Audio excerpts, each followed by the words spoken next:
3.5 years have passed since Vladimir Putin launched his blitzkrieg to take Kyiv in just 72 hours. And as I said, over 3 years of war later, with a frozen front line and nearly 1 million Russian casualties, the meat grinder continues to operate at full capacity. Peace? It's nowhere in sight. As much as Donald Trump promised to resolve the conflict in 24 hours, the war goes on as before. Before his return to the White House, Russia continues to crush Ukraine's civilian infrastructure. Electricity, water, hospitals, schools. For Moscow, everything is a military target. Because the strategy is clear. If we can't win decisively on the front lines, we'll keep attacking civilians until they surrender. But he's not succeeding. And that brings us to the big question. What on earth does Putin really want in Ukraine? My answer, I don't think it's going to be a mystery. At its core, this war is not about gas, wheat, or sophisticated geopolitics. It's not even about territory. It's mainly about writing his legend in the history books. Putin, the former KGB spy, does not want to be remembered as just another bureaucrat in charge of the Kremlin, much less as a bureaucrat who launched a war he lost. No, he wants his place in the history books as a true Tsar, as the man who restored Russian pride. The price?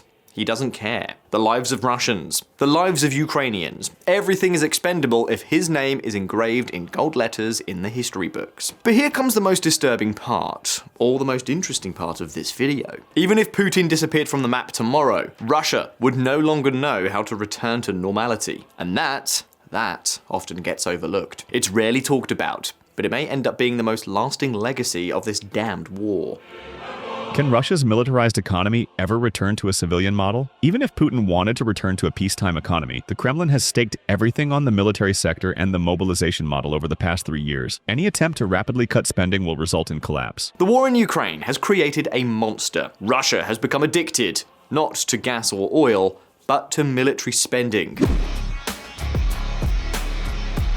Watch out, because according to the latest data, Moscow already spends more than $170 billion on defense. And yes, I'm sure we all know what they mean by defense. We're talking about money that represents almost 8% of GDP, and, get this, a staggering 40% of the entire public budget. In other words, almost half of the state's money goes directly to the military-industrial complex. And of course, that's not just ammunition and tanks. We're also talking about jobs. Today, around 4 million Russians make a living directly or indirectly from this industry. And between 2023 and mid-2024 alone, 600,000 new workers joined the sector. And do you know what? On the surface, this even looks like an economic miracle. Unemployment has fallen to a historic low of around 2%. Wages are rising steadily, and companies are competing fiercely to attract new workers. Before the war, the average salary was around 55,000 rubles per month. Right now, it exceeds 85,000 and continues to rise. Basically, not even the Chinese miracle compares. It's as if Xi Jinping has a lot to learn from the Russian bear, a fact that naturally is used by many Putin supporters to boast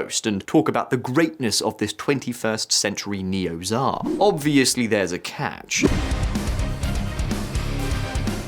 The war has changed everything. It's not just the military sector. The whole of Russia is now basically functioning as a war economy. Want an example? Well, look, it's often said that a country at war has to choose between producing butter or producing cannons. Putin, on the other hand, wants to manufacture both, and all with the Made in Russia label.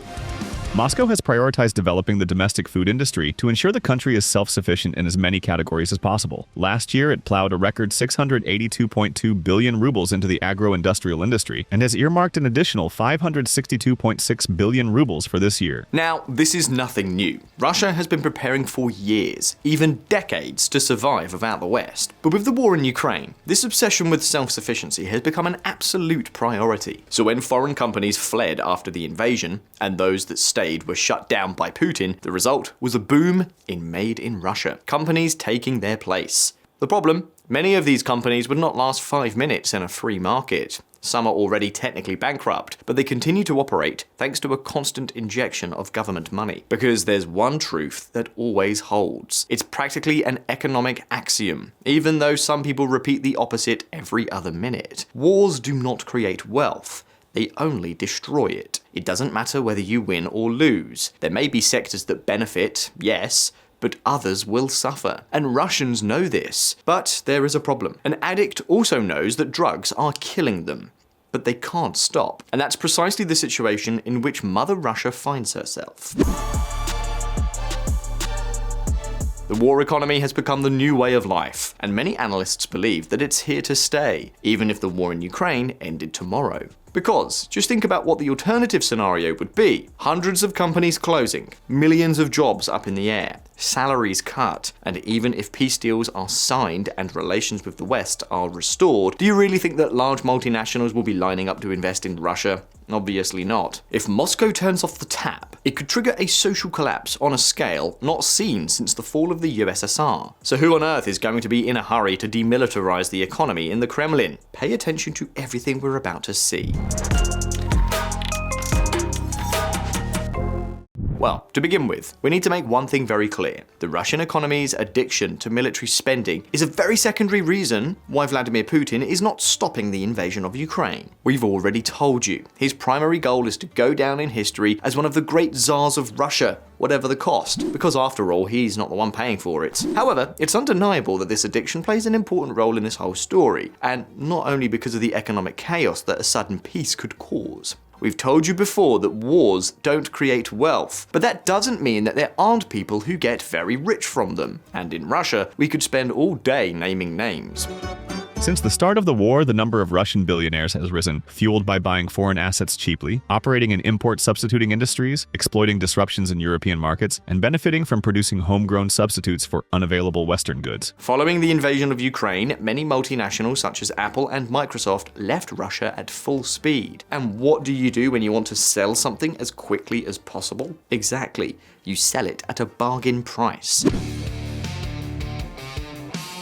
And that's how some Russians bought foreign subsidiaries for a handful of rubles. And today, they are swimming in money. And this is just one example of how to get rich in Putin's new Russia. A Russia characterized by waves of government spending that are distributed to the Kremlin's best friends. At the moment, this is mainly military spending, which has given rise to a new generation of oligarchs. For example, 40% of the pre-war billionaires have been replaced by a new breed. And guess what? The fortune of this new elite, and let's face it, many of the old oligarchs too, depend entirely on the war machine continuing to run.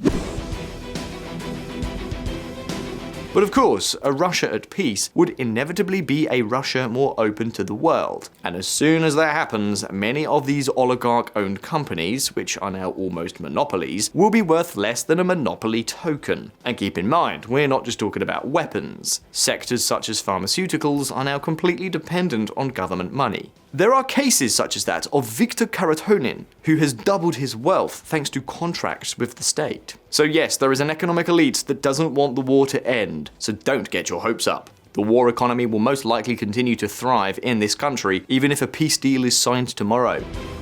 The conversion of the defense industry back to the production of civilian goods is not a priority, even if the war in Ukraine were to end in the foreseeable future. On the contrary, the Kremlin plans to rearm the military and replenish its depots, which will maintain demand for military-industrial complex products for at least the next 3 years. Which is a problem, because full arsenals are often very tempting.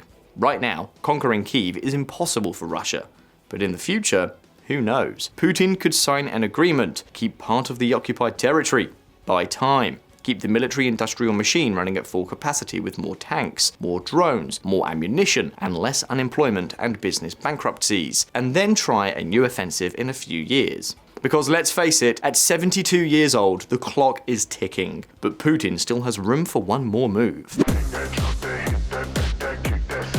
And as I said, for the Kremlin and much of the Russian elite, this scenario is much better than facing a peace that would bring mass layoffs, cuts, business restructuring, and protests of all kinds. In other words, disengaging the war economy may be desirable, but it's not a simple process. And here's one detail that many people overlook. Some believe that Russia wants Ukraine for its rare earths, its resources, its strategic position, but that's not it at all. The occupied territories are actually costing the Kremlin a fortune. Crimea, for example, continues to depend on Moscow for its survival. More than a decade after the annexation, half of its budget comes from direct transfers from the Russian state. And in the rest of the occupied territories, well, it's even worse, much worse, because 70% and 80% of their budget, in the best best case scenario, comes directly from the pockets of Russian taxpayers. The occupied territories in Ukraine are veritable black holes for public money. Not surprisingly, this is only the tip of the iceberg, because the problems for the Russian budget have only just begun.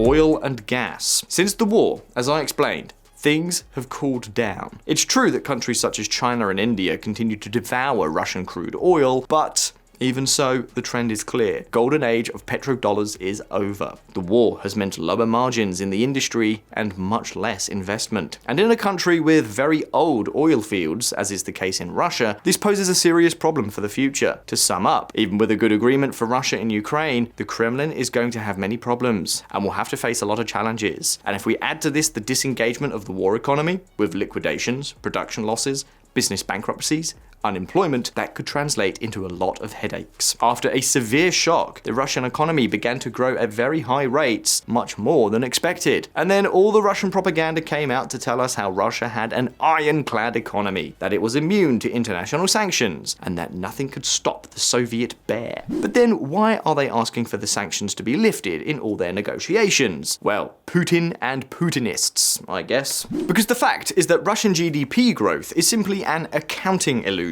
The economy is not growing, it's simply spending, and it's spending a lot of money on the military sector.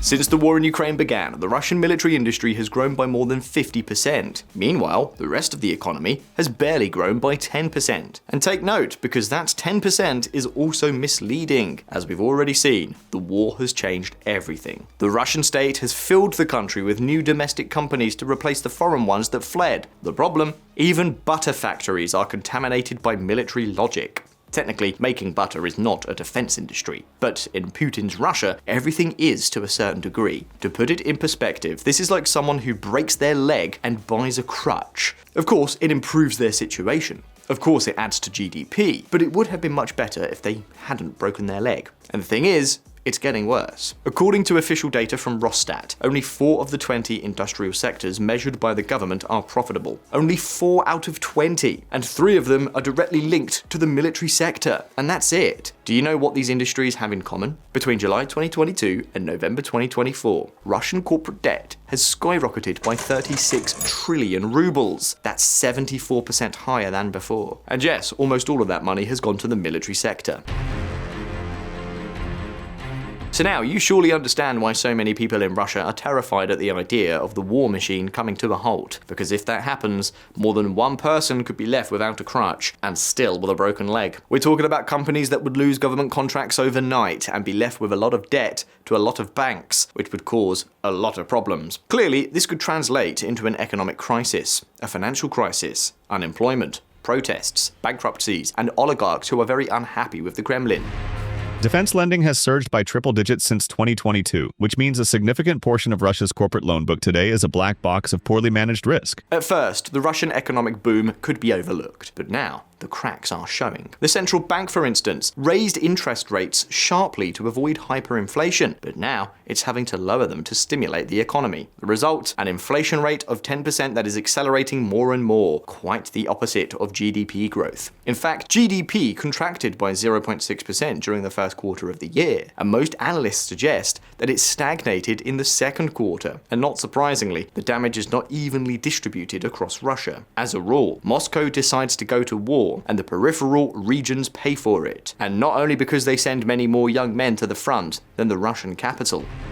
In some republics and oblasts, the economic decline is precipitous. Year-over-year income tax revenue for the first 6 months of 2025 declined by 53.9% in the Komi Republic and 33.3% in the Chelyabinsk Oblast, 2 large industrial hubs. In the end, it all boils down to one very simple idea. War is not good for the economy. Even though some oligarchs are getting rich, the country as a whole is, well, let's just say it's in decline. Although, and this is the key, military spending acts as a kind of sedative in the short and medium term. A sedative that logically does not correct structural problems or heal the sick, but allows the pain to be less noticeable, which is precisely why many don't want this military spending to be cut under any circumstances. Do you understand what we're trying to show you with this video? When not just the economy, but the entire society revolves around military decisions, breaking out of that cycle becomes nearly impossible. The benefits of giving up war are there, they are obvious, but that doesn't usually convince an addict. An addict needs therapy. And do you know what the biggest problem is in this case? Putin's Russia cannot go to therapy. Historically, countries have recovered from war thanks to three things: access to international markets, foreign aid, and the feeling that everything will get better. Russia has none of these three factors. For example, even if some sanctions are lifted, does anyone believe that investors will be lining up to return? Who is going to offer the Kremlin a Marshall Plan? And most seriously, we all know that Putin's ambition doesn't end with a few Ukrainian provinces. If there's an agreement today and nothing else is done, the day after tomorrow, there will almost certainly be another war. Given this scenario, companies won't trust the situation, nor will the thousands of skilled workers who have fled want to return, which will further fuel this vicious circle. This is Putin's great dilemma.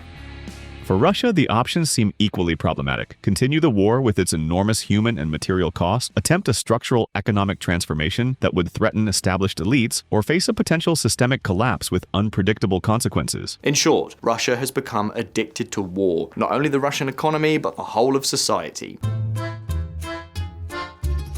The long-term consequences will be disastrous, but of course, changing the situation could cause a short-term storm capable of sweeping away Vladimir Putin himself. For him, and the rest of the Russian oligarchs, it's much easier to continue sending people to die in Ukraine, or, if an agreement is reached, to keep all the tank factories running at full capacity to rebuild the Russian arsenal and prepare for the next war. And believe me, Russia can do it. The post-Soviet economy is not going to collapse. Instead, it will slowly wither away, as it is already happening. The question is how long Putin and the Russian people are willing to endure this. But now it's your turn. Is Russia really as addicted to war as we're describing? Do you think it's possible for the country to become a normal country in the coming years? Tell us what you think in the comments. And don't forget to like and subscribe to VisualPolitik if you haven't already. Thank you for being there. Take care. I'll see you soon.